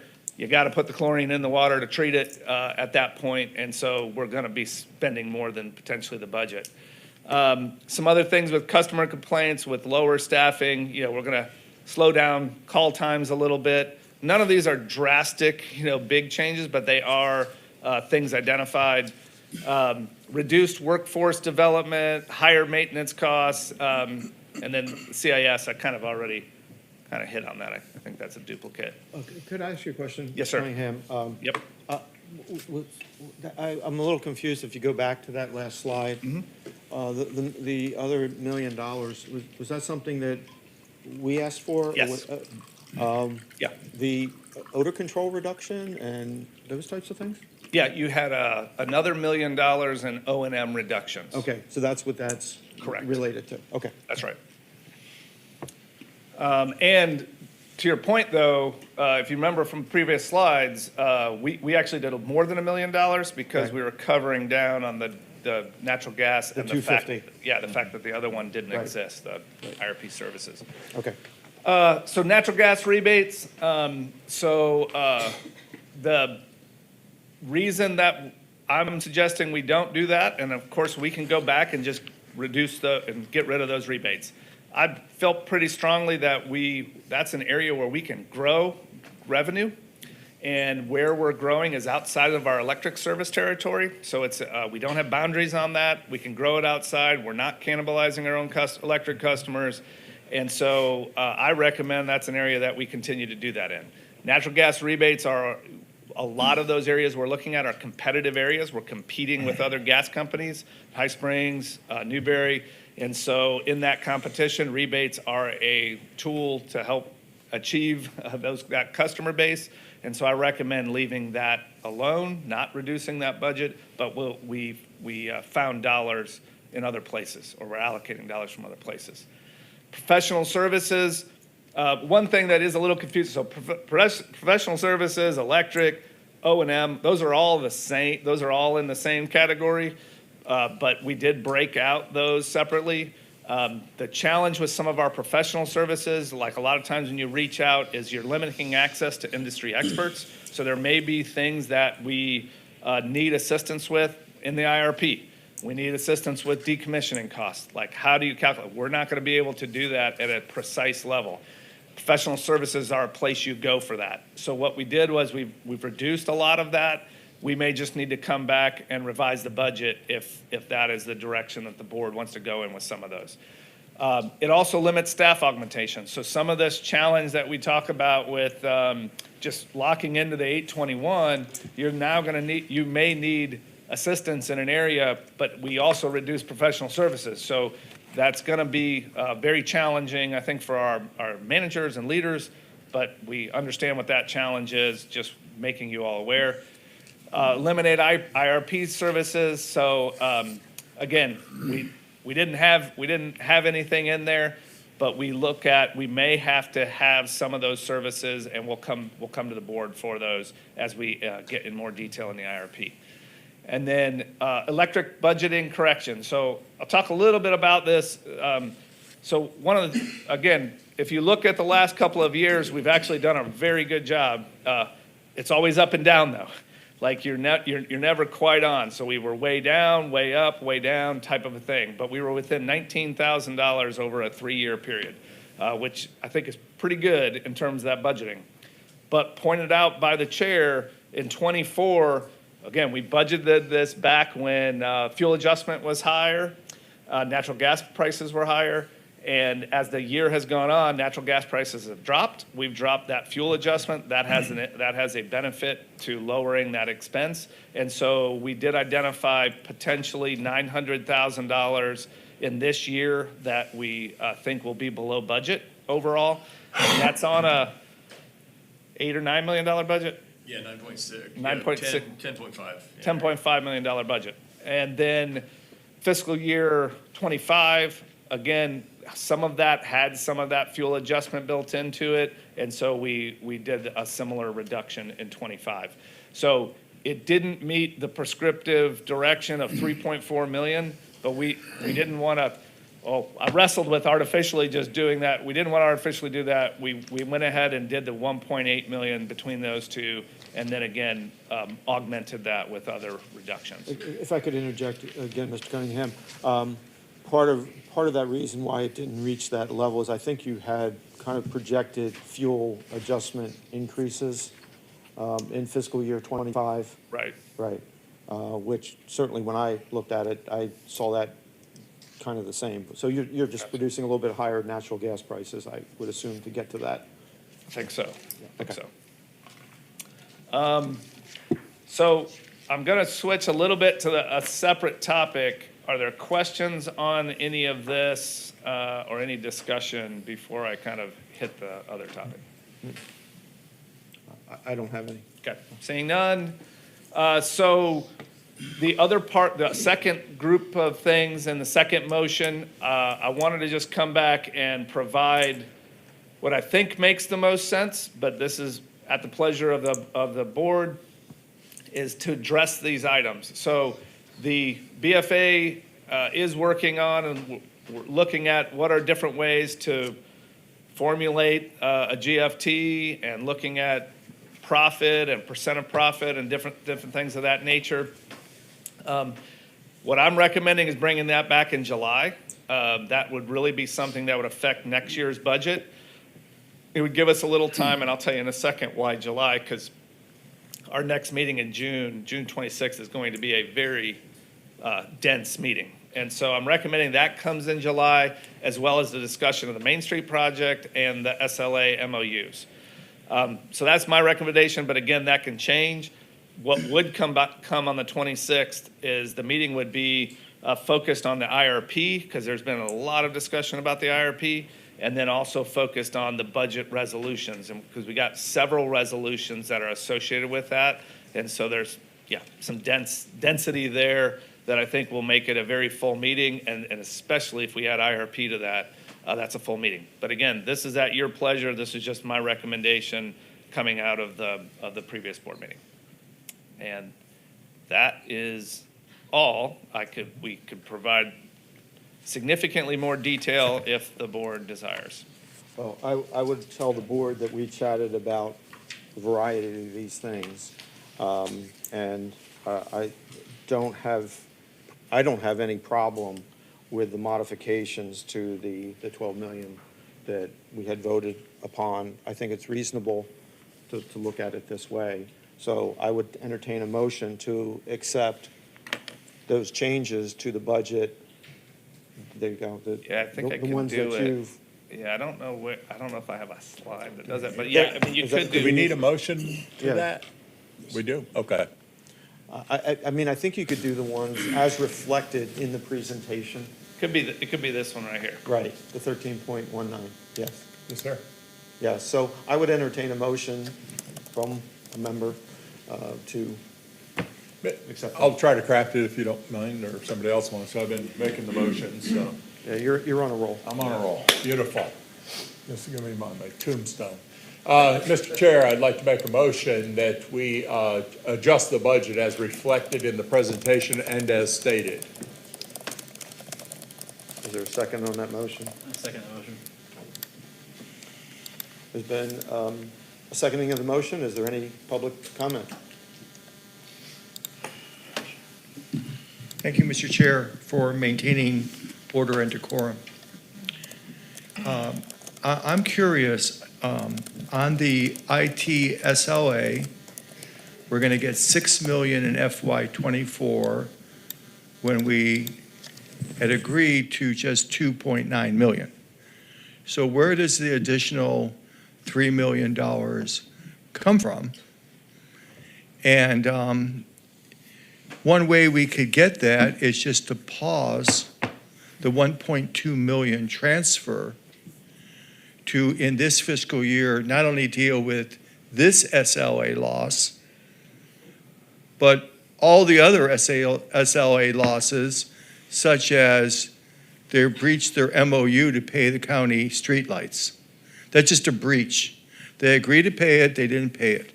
They got $250,000 for Ackerman to file a lawsuit devoid of merit, like Tony resisted it, but you know the position he Mr. was Conish, in. what I'd say to you is that, I just want to know, where does he come to 6 million in FY '24? Where does the additional 3.1 or 2 million come from? yeah, would you like to answer that, Yeah, Mr. so I can Conish? address it. So it's, and I realize that it's misleading on the slide. It's 3 million in fiscal year '24. So we have $2.9 million budgeted. It is saying that, per the language in the law about, hey, you have an SLA that they're not paying full freight Right. for. So I would look to Mark and Claudia, but I think maybe through the GFT would be a way to recover that. And then in fiscal year '25, it is that they're paying that amount for the service. But you've only budgeted 2.9 in Correct. 2000. We so- just did, So all that- Mark and I talked one day, it's like, we don't know what to budget, we don't know where all this Right. is going, let's be conservative, we budgeted the 2.9 Right. across. So what he's saying is, in my analysis, I thought that the shortage was only in fiscal year '24, but after their analysis, they're seeing that it's in fiscal '24 and '25, so it's 6. And But what I think, sir, is that because we were short of 3 million in this fiscal year, now's the time to put the pause button on the transfer, which is 1.2 million a month, and rake that in this fiscal year, and that'll give you some money to do targeted rate relief, to make them pay up this fiscal year. That's a banana republic over there. In terms of setting up their own IT department, I see little or no chance of that. Thank you, sir. yeah, thank you. Any further public comment? With that, is there any more discussion about the changes on? Okay, with that, we'll have a vote. All those in favor of Mr. Carter's motion, say aye. Aye. All opposed, no? Okay, motion passes. Thank you, Mr. Chair. The next item, if finished with that one, is attorney comments. Mr. Chair, I would. Okay. No, I apologize. I was just going through the vast things that we just went through. I think there's a point of clarification that might need a motion, but it could be assumed that the new chair of the board will negotiate with the interim general manager on package and everything and bring it back to the board at the next meeting. I think that's an assumption. I mean, or do we want a motion on that? I just want to look to the attorneys. We can't leave tonight without it, something. It would not hurt to put that in motion. For another time, if you don't mind, sir. You're going to get your record here. I'd like to make a motion that this board authorize the incoming chair, Mr. Lawson, to negotiate with the incoming GM, CEO, Ed Bilarski, on the package as interim general manager and bring it back to the board at the next meeting. Whatever the board decides will go retroactive to day one. I'll second. With that, do we have any public comment? Mr. Chair, Jim Conish, is this your compensation, sir, or is this the severance package for Mr. Cunningham? It's for him, sir. Okay, That's etched in. okay, Right. What Mr. Cunningham is to receive is already part of okay. historical record. I have confidence Yeah. that Mr. Larson can handle this. And he'll do the right thing. Thank you. Any further discussion? If not, all in favor signify by saying aye. Aye. All opposed, nay? Did somebody say no? Was it you? No, I don't know what I said. No, okay, motion passes. Thank you, sir. Thank you. Now you have the floor as the attorney. Thank you, Chair Bilarski. I would like to publicly state to Tony Cunningham what a pleasure it's been to work with him. When we came on board, he made himself very available to us. He's included us in his executive board meetings. My view is every time we've come away from one of the executive level meetings that he has, we have clear direction and more knowledge and legal staff as to what it is that we're doing, and I just want to thank him for that. The other thing that I wanted to do real briefly is introduce our attorney group to some of the new members. Mr. Foles and I have been practicing here in Gainesville for 40 years together. He's been practicing longer than I. I think he's up around pretty close to 60 years in the practice of law now, but or knocking on the door of that. Danielle Adams is seated to his left. Behind Danielle is Daniel Pincus. He's a third-year law student at the University of Florida. He's one of our summer clerks and frankly brilliant. He wants to go to another year of tax school at the University of Florida after he finishes, and only the best and the brightest get into the UF tax program. So we're keeping our fingers crossed for Daniel on that, but you may see his name on some things or see him, and I just wanted to introduce him to you. Of course, you've met Kirsten Ballou, and all of this group does work in the local government work that we do, and so we just wanted to come over and introduce ourselves to you. Thank you. I have one additional quick update for the board. At the last meeting that I attended, unfortunately, I wasn't able to be here on Monday. We received a direction to draft a letter to the Supervisor of Elections office. You all should have seen that in your inboxes. We have a couple of edits from staff, a couple of clarifying points, so we'll be making those. I'll send it out again, and then we expect that that'll be ready to send over to the Supervisor of Elections. I just wanted to let you know where we are with that. That's all from me. Very good. Thank you, Questions of the attorney? I just had one. Is it possible that our future director, that we can have discussion items without public comment, since we don't have the opportunity to discuss that? Is that a chair's obligation to have public comment all the time? Or can we have discussion amongst themselves without the interference, so we can get a better feel for where we stand on an issue? The public comment is required only on the motion, so you're welcome to have discussions. As long as you don't take official action, there doesn't have to be public comment, but it is up to the chair to determine whether or not they want to take public comment. Okay, thank you. Mr. Chair, the next item is business discussion items, the first of which is 2024-486, legal services for GRU, with the recommendation that the GRU authority hear from staff on the status of legal services for GRU staff and the authority, followed by a recommendation for GRU staff to send a request for an opinion to the Office of Attorney General Moody on GRU's ability to retain separate legal counsel beyond the city attorney, and concurrently for GRU to hire a third party to review significant legal concerns. So, Mr. Chair, Mr. Benton, as part of budget, finance, and accounting, procurement is within that area, and Mr. Benton is over that area, so he is going to give the presentation regarding these legal services, as well as the next item with the contract we have with Volkswagen. Yeah, Mr. Benton is a real Swiss Army knife of He really presentations, isn't he? Yes. So, I mean, obviously, GRU is a complex operation in the course of doing business. We often require legal assistance to resolve some of the issues that we face. The transition to the new law and the governance structure has added some nuance to that situation, and at times, GRU finds itself in need of legal services to provide guidance that's separate from the city commission.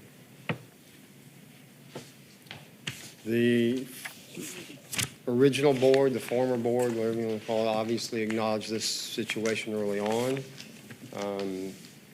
It was first raised at their board meeting of November 15th, and then on December 6th, the issue was raised again with a motion made to retain Folds Walker. So on December 14th, the board approved hiring Folds Walker under a limited scope of services with an expense cap. The city attorney signed off on that contract as to form and legality on, again, a limited legal service contract. At that same meeting on December 14th, the board approved staff development of an RFP for legal services with the scope to come back to the board for approval.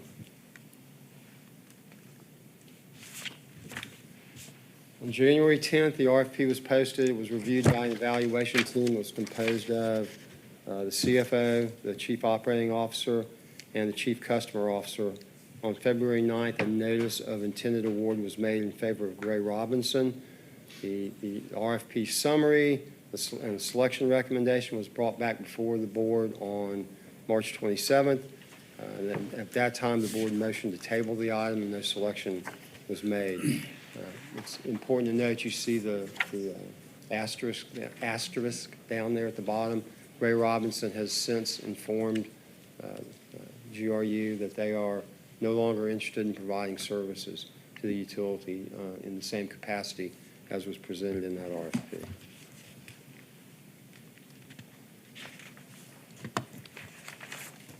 This is simply an overview of the elements of the RFP, and to boil it down, I'm not going to go through all that. To boil it down, we asked for responses that met two potential forms of representation, which is full legal representation and provision of supplemental legal services.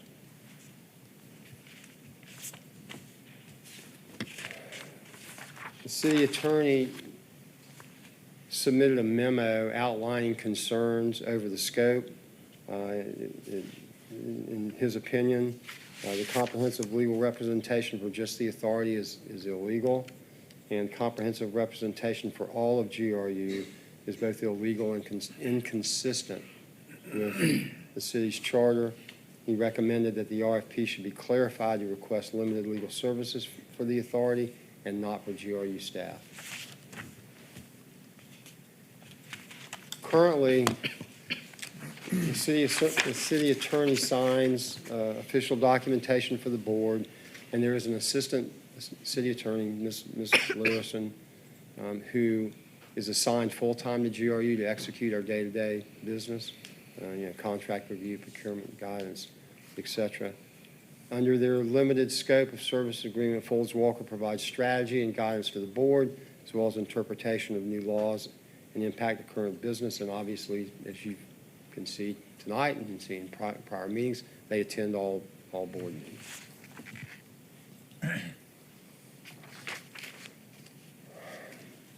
There are a number of unresolved legal questions which currently need to be addressed, among them being a determination if the city attorney functions can be outsourced in part or in their entirety, and defining attorney relationships entered into by the board and GRU, and if those relationships are required to be approved by the current city attorney.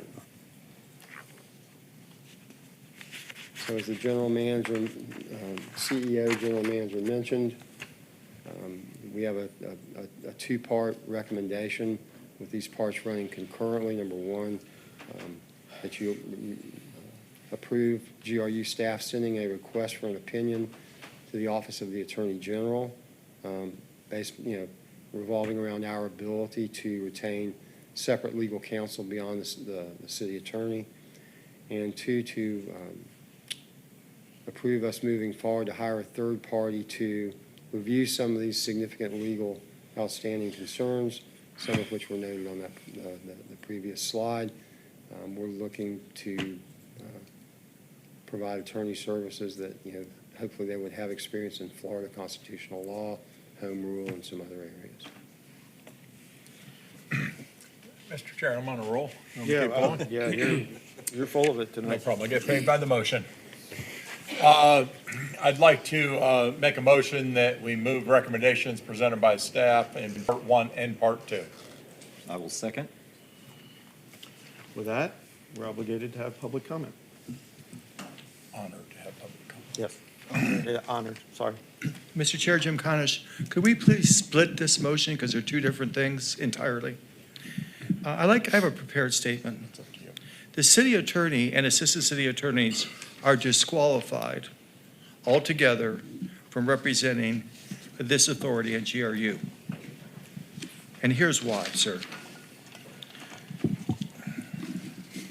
It's in your packet. If you read the packets, I got one returned to me here. Why this Gainesville city attorney cannot represent the GRU authority. Mr. Nee, Gainesville City Commission and Charter Officer Attorney, claims Section 3.03 of the City of Gainesville Charter requires that he be the attorney for the GRU authority. According to Mr. Nee, any outside counsel could only serve as a consultant to the authority. GRU, of course, would be charged for Mr. Nee's representation, and you're coughing up $545,000 a year for his conflicted and actually unsound legal advice. So in the charter, it says the city attorney shall serve at the will of the city commission unless otherwise directed by the commission. Instead of pulling Mr. Nee back, the commission is pushing Nee further and further into the realm of illegality. Mr. Nee claims that the city charter must be amended before the authority can have independent legal counsel. He is seriously mistaken. First of all, Mr. Nee answers to the Florida bar and is prohibited by our canon of ethics from rendering legal advice when there is a conflict of interest. Mr. Caro was very adamant about this. I have spoken to many attorneys who are offended and in fact repulsed by Mr. Nee attempting to be simultaneously co-counsel and opposing counsel to Mr. Walker. It is a farce. It is a disgrace. And what I would do is I would ask the Florida bar to examine why Mr. Nee and his associates think that the canon of ethics that governs his licensure to practice law does not apply to him. I would like you to do that, and I think that'll sober Mr. Nee up. I thought you also should immediately defund his office on the basis of his illegal referendum that he has brought forth to put further pressure on the commission to pull him back and have him sit on the sideline. Thank you.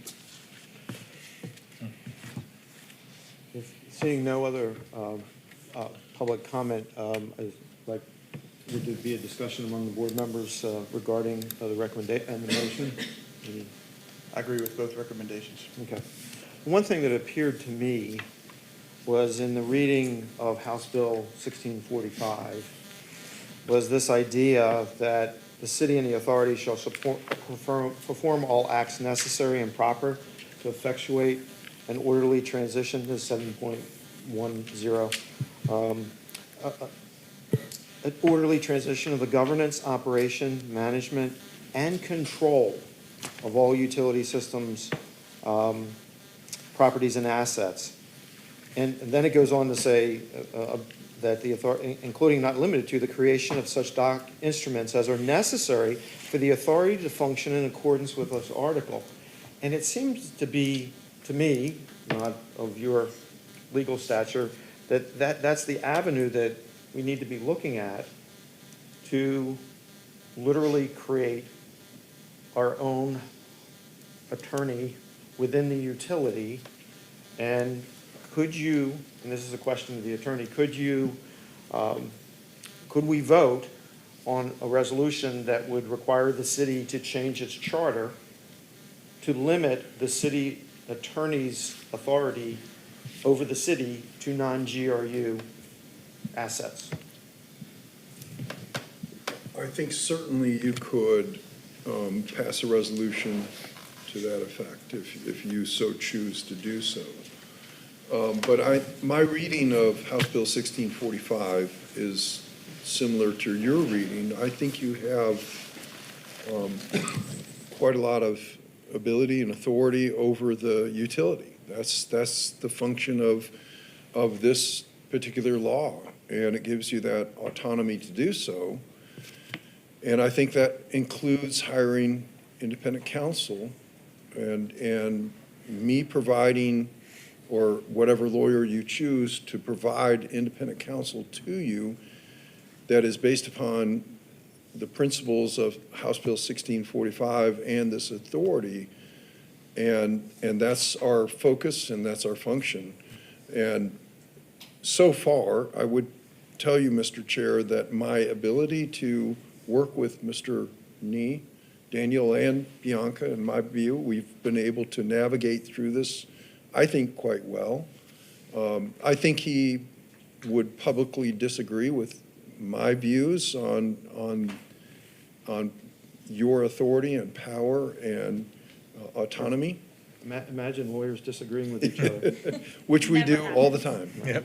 And so I think we have a gentleman's disagreement on that, but so far, and I think on both sides of the coin, I think we've tried to avoid litigation on those issues. I do think that there are potential for litigation, particularly with the vote for the referendum, very high. My view is that, we'd rather spend money on debt reduction and benefit the utility, but I like the attitude. some of these things may have to be resolved through litigation ultimately, is where perhaps this is going to wind up. The Attorney General will not weigh in on intergovernmental disputes necessarily.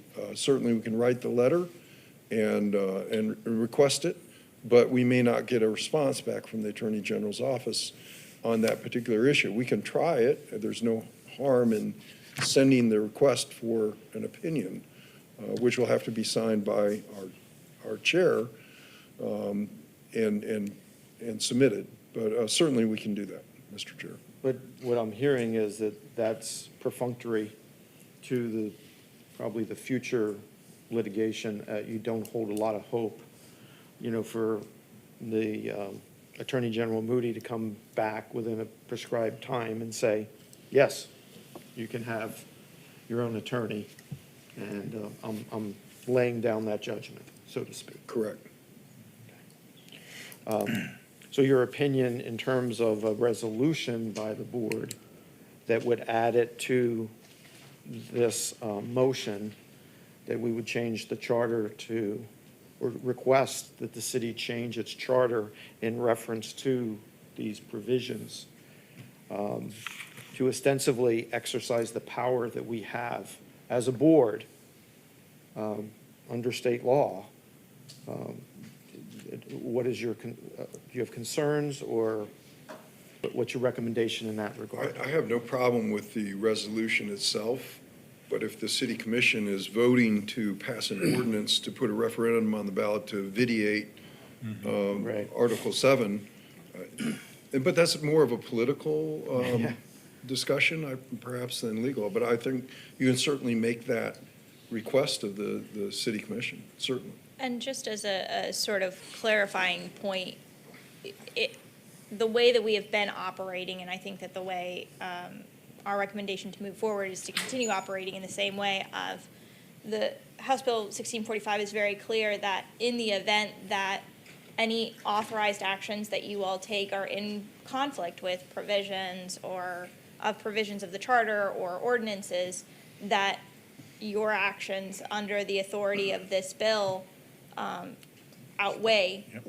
So there doesn't technically need to be a change, even if the city commission said we're not going to make this change, we're not going to pass an ordinance that's in compliance with whatever resolution you all pass. Any resolutions that are in conflict are void as to the extent that they conflict, is our opinion. So, but aren't we all dancing around the issue with this motion? We're sitting there saying, well, we want to get at the opinion, and, but we're not fully saying that you represent us in the whole as GRU, as part of the city, because that's how we need to be represented under Section 7.1. So do we need to give you that extra added layer of insulation or direction? Yeah, Certainly, I Mr. guess Cunningham. I'll weigh in, and maybe others. Okay. I mean, I think that's distinctly what we're trying to do through this motion, is Okay. get to that through the Attorney General, through just someone focused on, that has constitutional law, all this background focus, and answer those questions. And then when those questions are answered, then we can move forward with an RFP to permanently fill the role, obviously depending on the answers to those questions. Right. So I think that's the process we're trying to establish right now. That's my understanding. That's what I was going to say. My interpretation is we're trying to avoid litigation if we Right. can, but ultimately, what Mr. Walker's saying, we may end up there. Right. Okay. I just wanted to throw some things out there for discussion. If there's anything else that anyone wants to talk about, we can. Yeah. All those in favor of Mr. Carter, Director Carter's motion, signify by saying aye. Aye. Those opposed? Motion passes. Thank you, Mr. Chair. The next item is 2024-487 Folds Walker contract extension. with a recommendation that the GRU authority hear an informational update only from GRU professionals on the previous GRUA board's request to retain and extend the current contract with Folds Walker LLC. This is informational only? Correct, there is no presentation. It's informational only, and it's very brief. The extension has been completed, and it's my understanding that it has been routed for execution to the appropriate parties. I don't know if I should sign it. I guess well, be you signing it. Is it tonight or tomorrow? No, it would be tomorrow. Yeah, okay. I'll sign it tonight. All right. I think we're done with the business discussion items, and Then the you wanna next item introduce the is next item? member or director comment. Open up the board to, sure. Of course, I have something to say. So tonight's meeting has been a little bit wild, a little bit curious, extremely hard for me.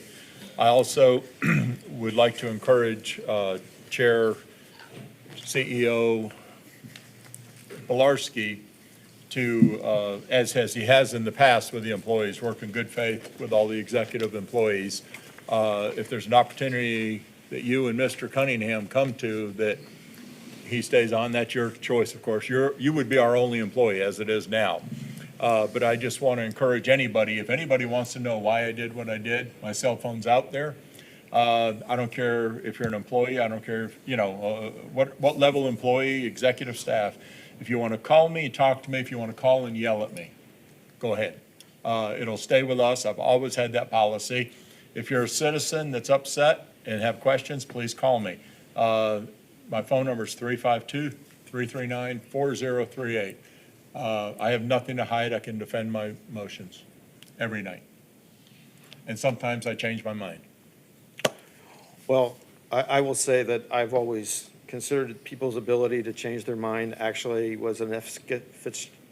Scott Fitzgerald's quote, that somebody that can argue opposing ideas at the same time is the sign of, extreme intellect. And so I think you have to be able to do that. I think you have to be able to self-reflect. I think you have to be able to argue from both sides. I appreciate, ever since we first met, Director Carter. In airplanes. Yeah, you've always been straightforward and honest, and even though you changed your mind, there's always a basis by which you change your mind. So I appreciate, what you bring to the table. I certainly appreciate my period of time here dealing with the folks and understanding how hard it is to be up here. I mean, I am a business guy that's not very good with parliamentary procedure. And I use a lot of I versus we. There's things that, I have to learn each and every day. So this has been a very big learning experience for me. So thank you all for the opportunity to be here. And I hope I serve you well. Tony wants to know. Yes, sir. So I know I'm not a member or director, and this is member comment, but if it's okay with the board, I'd love to say a few things. I've been writing down a few things. Kind of just stepping back. Never been terminated from a job before. So, that's kind of a rough one. But at the end of the day, man, what we're doing here the last 22 years, it's not about me. It's not about an individual. It's about, we serve over 200,000 people every single moment of every single day with essential services that they have. We have got to do that well. And our utility has done that well. Our employees do that well. I have a very, very strong opinion that locally owned and operated utilities do that the best. I think the reason is because you're serving your family, you're serving the hospital that your kids were born in, you're serving friends, you're serving that. And so a locally owned and operated utility is, I think, the best and greatest utility. And so the I have been given the distinct honor to work here for 22 years. And working here, you do the math. So I'm an engineer, love math, love numbers. You do the math. If you work 54 hours a week, you're at work and with people at work more than you're with your wife and kids, if you look at waking hours. And so that's defined the last 22 years for me. One of the things, and just talking to our employees, one of the things being a utility employee is you are not overwhelmed with praise. There is not a lot of thank yous. During a storm, sure. During some of those extreme situations, sure. But most of the time, you don't receive that. You do receive it from each other. And so fellow employees,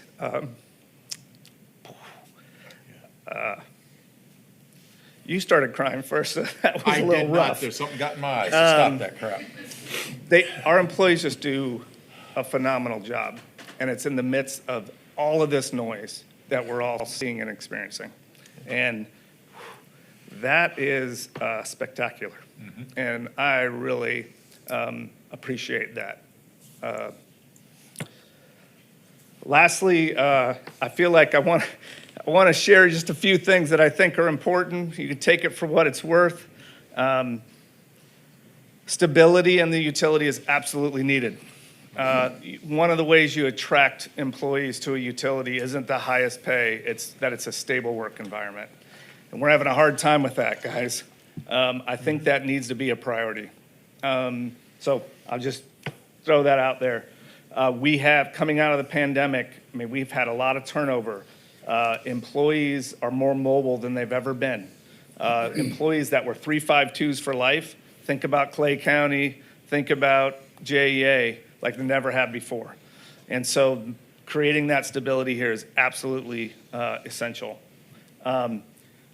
Budgets is an interesting season. I heard a lot about this is Tony's budget, this is Tony's, this is Tony's. Man, it is not my budget. Of course, the buck stops here from that end. I'm not going away from that.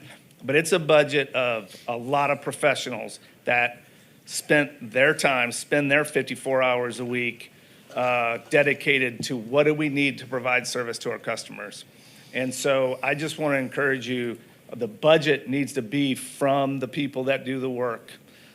It needs to be vetted. It doesn't need to be about one person. It needs to be about the utility and what they provide and the experts and experiences they have. So I took the opportunity to take the floor. I wanted to share those insights. I appreciate the opportunity I've had to work here. It's been amazing, but it's mostly been amazing because of the people we work with every single day, and I've done that throughout the career and built the relationships, and we've done really, really good work for our customers. And so I would just say, as a customer, try to sift through the noise and think through what it is you get every day. I don't know of any other business that provides a product 24/7 in your home that you can take into your body. I don't know any other business that provides electricity that you have to have now to function. Even telecommunications now has become an essential service. And so it's pretty amazing what we do. I would love to rebuild that trust, or that trust be rebuilt in the community with GRU and what we do. I think we're on a path to do that. I hope we can continue to go down that path and improve it going forward. So thanks for giving me that opportunity to share and to serve. And to be honest, I'm not sure if I'm supposed to come to work tomorrow or not. So have to work out that detail as well. But yeah, appreciate it. Thank you. We'll talk to you.